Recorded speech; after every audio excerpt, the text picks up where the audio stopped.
unloading in private ports na kung sino lang maglista-lista.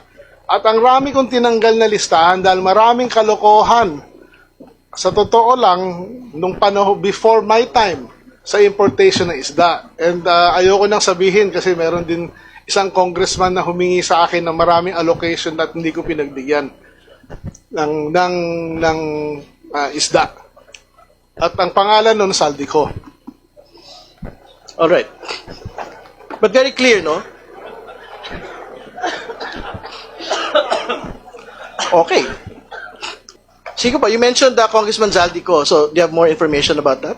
Well, I only have personal knowledge on the 3 companies he wanted me to give allocation kahit na may formula na kami. Hindi ako pumayag magbigay ng kahit isang container sa kanya sa 3 nominated companies niya. At ang isang kumpanya doon, pangalan pa, ZC Victory Fishing Corporation. Can you state all the other companies that you're mentioning? I don't remember as of the moment kasi biglaan itong mga natin. So ano po yung gusto niyo pong banggitin about that? Do you feel that there is a conflict of interest there? Hindi naman. Ang sinasabi ko lang, we were being forced at that time to give him 3,000 containers of fish, which I did not agree. Well, very important that you mentioned being forced. No?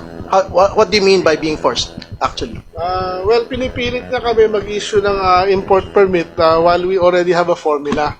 No, which, ito nga yung formula na lumabas and it is very clear na fair to sa scientifically, the data speaks for itself.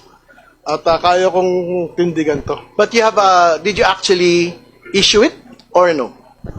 Did you issue po the request? No. All right. No. Thank you.